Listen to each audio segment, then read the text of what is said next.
Village agricole. Mais vous m'épousez, mettons les villages agricoles et puis par la suite on met les routes. C'est exactement la même chose comme quand j'ai entendu le gouvernement dire voilà on va mettre les tracteurs ainsi de suite, et j'avais dit ceci d'ailleurs chez vos collègues, mais si les paysans prenaient au mot le président Sassou, d'accord, on va produire.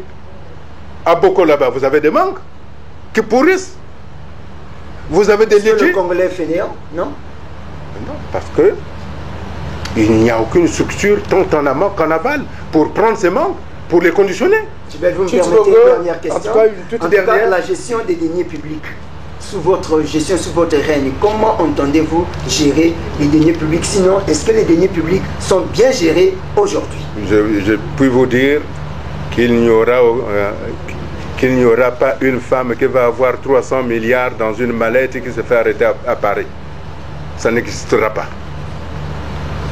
Il faut que l'information soit vraie. L'information est vraie, monsieur. Il est vrai. Comme il y a certains qui avaient été pris à Paris, c'était des francs CFA, qui avaient été troués et renvoyés à Brazzaville. Hein? Donc, quand nous allons gérer le Congo, nous allons établir exactement la discipline financière. Vous pensez que la gestion actuelle c'était la dernière? Oui, vous pensez que la gestion actuelle patauge dans la fraude, le détournement, voilà, l'octroi des marchés publics? Ce n'est pas moi qui le dis, il faut voir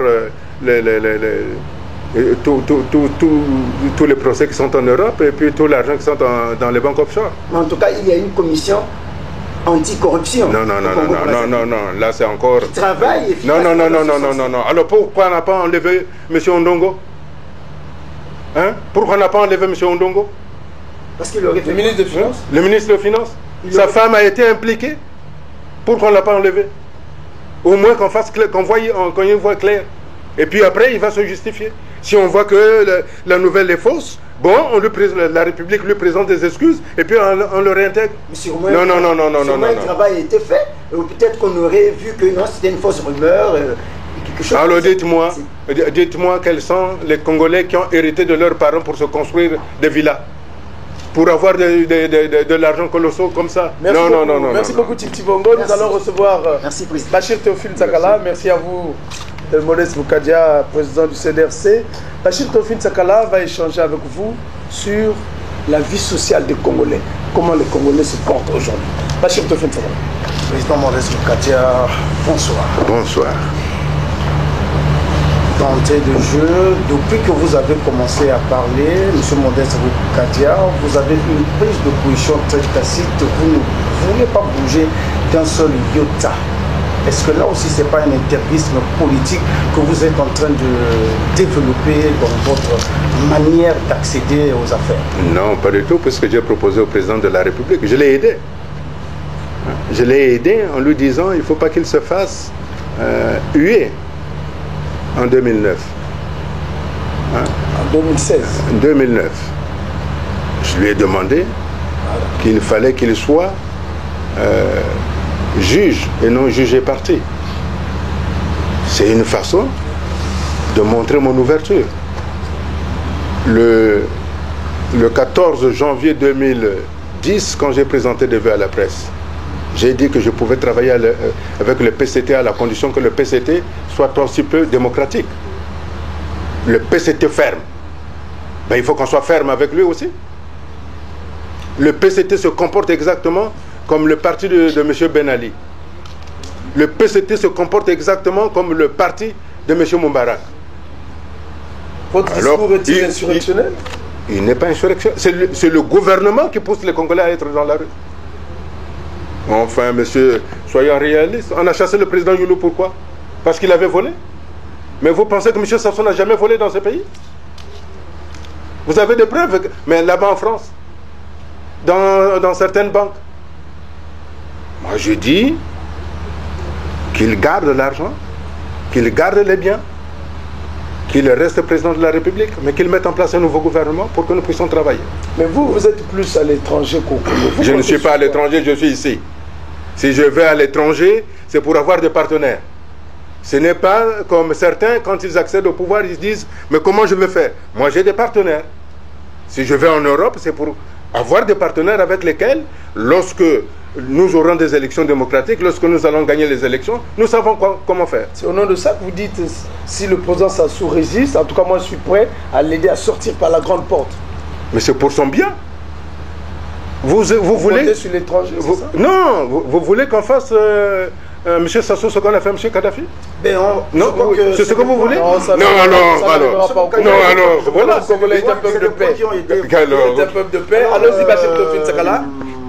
Faire la politique autrement, vous proposez aux Congolais une autre manière de faire la politique. Et dans votre contrat social, vous le présentez sur 4 points essentiellement. Je vais les énumérer rapidement pour les téléspectateurs. La couverture sociale, dites-vous, généralisée pour tous. La rémunération immédiate des retraites et pensions, un fonds pour l'égalité des chances et enfin l'indemnisation de toutes les victimes innocentes. Alors lorsque je fais la lecture de tous ces points, pour moi, elles sont des points purement techniques et non mécaniques. Est-ce que vous craignez que dans la sphère politique, il y ait des voraces qui arrivent à capter vos idées maîtresses et puis les utiliser avant même que vous les mettez en pratique? Moi, je suis heureux si on applique bien mes idées. Si je suis l'architecte d'une structure et si la structure correspond à l'idée que le CDRC s'est faite, je suis heureux. Quand le président a pris l'initiative de mettre en place la cellule d'investissement, à la suite d'un article que j'avais écrit dans un des journaux que je peux peut-être citer, non? Il n'y a pas la rumeur. Le président a demandé justement à mon ami, à Dada, avec lequel j'ai bu un certain nombre de whisky en France, de lui dire mettez ça en place. Dès mon retour de l'Afrique du Sud, je signe.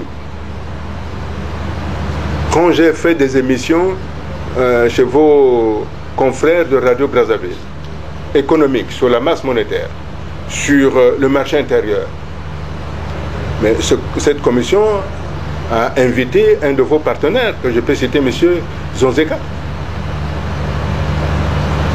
pour voir, à qui on a demandé, mais dites-nous, c'est monsieur pourquoi vous avez été chez lui. Il dit, mais qu'il vienne avec nous. Moi, je leur ai dit, quand je suis allé au Congo, j'avais la bourse du Congo. La bourse du Congo m'a été payée 3 mois. J'ai travaillé pour acquérir ça. Et ce que j'ai acquis, c'est pour les Congolais. Ce n'est pas pour les donner à des gens pour aller dire au président de la République, on a une idée, le président sort l'argent, il leur fait confiance, et puis voilà, ils continuent à faire leur magouille. Je ne veux pas de ça. Vous voulez avoir la nette présomption que vous êtes là et vous appliquez vos idées. Que nous ne sommes pas le seul. C'est l'ensemble de la classe politique qui doit être impliquée puisque le travail à faire est énorme. La vie sociale des Congolais est très précaire, il faut même dire calamiteuse. Quelle égalité de chances proposez-vous concrètement aux Congolais dans un monde de plus en plus inégal où les riches deviennent plus riches et malheureusement les pauvres toujours dans la chimère? Mais nous devons vivre dans la République. C'est pour ça que je reconnaissais tantôt que je remercie le président Sassou de nous avoir ramenés dans la République lorsqu'il a organisé la célébration de la fête de la République. Ce qu'il nous faut aujourd'hui, c'est que nous sortions de l'État PCT pour que l'État devienne l'État congolais. Pour l'instant, cet État-là, c'est l'État PCT accaparé par quelques voraces. Lorsque nous serons dans l'État congolais, nous allons mettre en place la couverture sociale généralisée, c'est-à-dire la sécurité sociale pour tous, pour que tout le monde ait accès aux soins de la même manière. Ce n'est pas la peine que certains aillent en Europe ou en Espagne pour se faire soigner, pendant que les Congolais ici meurent. Hein? Sinon, ça risque de ressembler à ce que le président Kadhafi disait, de traiter son peuple par les chiens, par les rats. Ça veut dire que s'il y a une catégorie qui est en haut, le bas peuple c'est des chiens. Ce qui est exactement la même chose que la parole du président Kadhafi. C'est pour ça que j'ai été gré et agréablement, parce que là, le président m'a fait plaisir.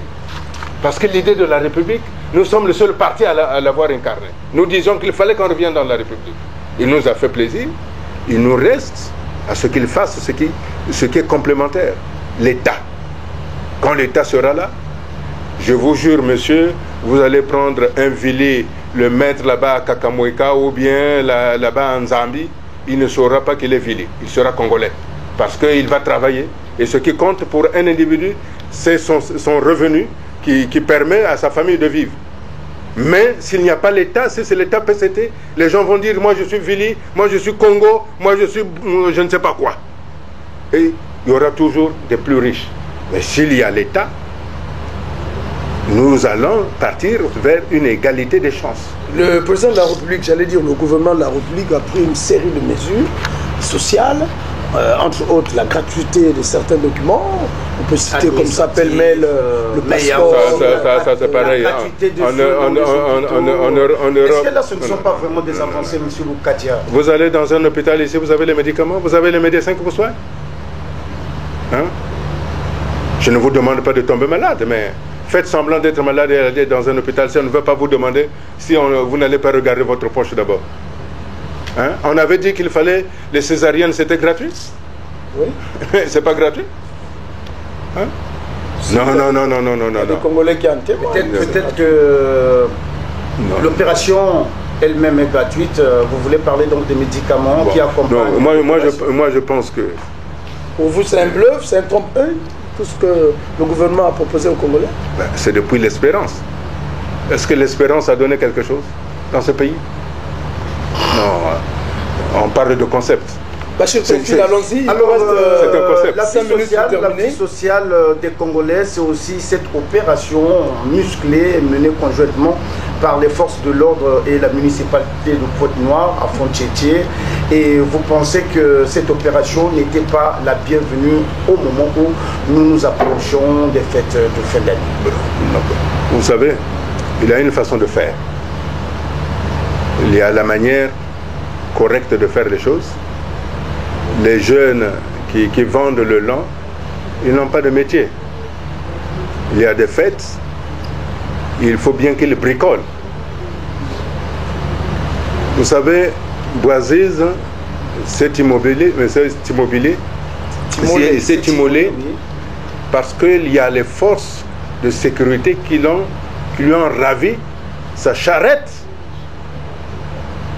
Et là, le maire, en demandant aux forces de sécurité de faire ce qu'ils ont fait, il pousse ces jeunes à commettre l'irréparable. Pendant ce temps, le maire sait comment il va passer les fêtes. Le maire sait quel cadeau il va donner à ses enfants. Mais ces jeunes gens-là, qui ont des enfants, qui sont pères de famille, ils ne savent pas comment ils vont passer les fêtes, comment ils vont... quel cadeau ils vont faire à leurs enfants? Non, mais c'est juste... non, il y a une manière de faire. Les gens qui sont à Tchétché sont contents aujourd'hui. Il y a une manière de faire les choses. On peut passer... Il y a une manière de faire les choses. On n'occupe pas nos... Moi, j'ai vu des policiers qui ont fait agenouiller des jeunes et les tabasser à coups de ceinturon. Je les ai vus. À Font-Tchétié. En Tchétié, là, la gare de Tchétié. Mais c'est pas une manière de faire. Dans ce problème, M. Non. Il y a une manière de faire. Dans la République, est-ce qu'il n'y a pas aussi, comme qui dirait, des règles à observer? Je prends le cas par exemple. Vous serez d'accord quand vous... C'est une agglomération, je prends un exemple. Vous savez qu'est-ce qu'une agglomération comme Pointe-Noire? Il y a des règles pour que nous vivons quand même dans une agglomération, non? Mais parce que l'État n'existait pas. Mais pourquoi on ne veut pas mettre l'État et pourquoi on ne veut pas mettre une véritable municipalité? Pourquoi on ne veut pas faire fonctionner la mairie de Pointe-Noire comme une véritable municipalité? Et quel conseil donc donnez-vous à tous ces jeunes qui aujourd'hui pensent que Pointe-Noire c'est l'Eldorado, on peut quitter le village, venir à Pointe-Noire et le résultat c'est ce que nous voyons là aussi, non? Alors, vous me rejoignez? Créons les entreprises. Si je crée une entreprise à Lodima, prenons un peu plus loin là. En Zambie, là-bas au fond du... Au fond du non, en Zambie, là-bas. On construit une entreprise, on embauche. Vous pensez que les gens ne vont pas aller là-bas? Certainement, ils se plairont à rester dans les campagnes. Merci beaucoup, Bachir Théophile Sakala. Sauf si vous n'avez pas vidé votre JBCR, ça sera la toute dernière question, parce que nous sommes arrivés au terme de cette émission. Allez-y rapidement, Bachir. C'était pour dire que M. Modeste Boukadia, diriger, c'est un art. Mais dans le langage, en ce qui concerne le social, il y a beaucoup de choses qui se passent dans la ville de Côte-Noire, notamment les inondations, bref, tout ce que nous connaissons comme dégâts. Mais je crois que vous n'avez pas quand même la recette magique pour que nous arrivions à des solutions immédiates. Hein. Voilà pourquoi je pense qu'il faut cesser cette politique de municipalisation accélérée, parce que ça ne résout pas le problème. La responsabilité revient toujours à l'État. Je rappelle que la gestion d'une ville n'est pas de ressort de l'État, mais de la municipalité. C'est pour ça que dans ce que j'ai toujours proposé, dans l'ensemble de mes écrits, depuis que je me suis engagé en politique, j'ai dit ceci. Lorsque nous allons mettre un gouvernement d'union nationale en place, nous allons mettre une commission qui va organiser les élections transparentes, et nous devons commencer par les élections municipales, parce que ce sont ces élections-là qui s'occupent de la vie des citoyens. Par la suite, nous serons en élection locale, et ensuite l'élection législative, les élections régionales, et enfin l'élection présidentielle. Là, je vous dis que nous n'aurons aucune crainte. Et là, les habitants, puisque les élections qui s'occupent de la vie réelle des habitants, c'est-à-dire les municipales, auront lieu, les citoyens choisiront leur maire, et leur maire sera élu en fonction des propositions économiques, financières, sociales qu'ils vont proposer à leurs concitoyens, ou par lesquels ils vont être élus. Merci beaucoup, Bachir Théophile Sakala. Merci à vous, Président Modeste Boukadia. Alors, nous allons vous donner la possibilité de prononcer une seule phrase. En une seule phrase, qu'est-ce que vous pouvez dire, vous, à la classe politique congolaise, aussi bien ceux qui sont à l'opposition que ceux qui sont au pouvoir? Qu'il est malheureux de voir ce qui se passe ailleurs. Et si nous n'en avons pas conscience, nous risquons d'aller dans le mur. Nous avons beaucoup souffert.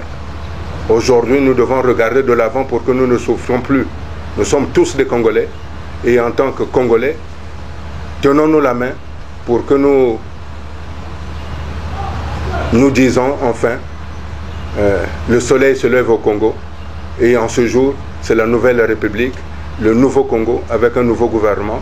Que ce nouveau gouvernement soit dirigé par M. Sassou en tant que président de la République, chef de l'État, autorité souveraine, c'est une bonne chose, mais à condition qu'il y ait un gouvernement qui soit indépendant de lui. Merci. En tout cas, chers téléspectateurs, c'est sur ces entrefaites-là que nous mettons un terme au numéro d'aujourd'hui. Vous avez compris, nous avions reçu donc Modeste Boukadia, qui est un ancien candidat à la présidence du Congo. Vous avez noté en 1997, en 2009, et il est le président du CDRC. Alors, chers téléspectateurs, en tout cas, l'émission pour aujourd'hui est terminée. Nous allons nous retrouver à la prochaine occasion. Nous vous signalons qu'à la caméra, il y avait Dimitrov Vassanti, Adé Zambi, et les intervenants, vous les avez suivis tour à tour, Bachir Théophile Sakala, Antoine Dussel-Mbama, Tiltivogo, Eric Abiv. Et donc, merci beaucoup au président Dounan Le Feu, toujours pour cet espace qu'il nous accorde. Et surtout, grand merci au président Modeste Boukadia, qui est parti de son périple européen pour arriver jusqu'ici à Pointe-Noire. Je repars le 10. Et il va repartir le 10. Donc, c'est un honneur pour l'émission sur la sellette. Nous vous remercions. Et donc, à la semaine prochaine.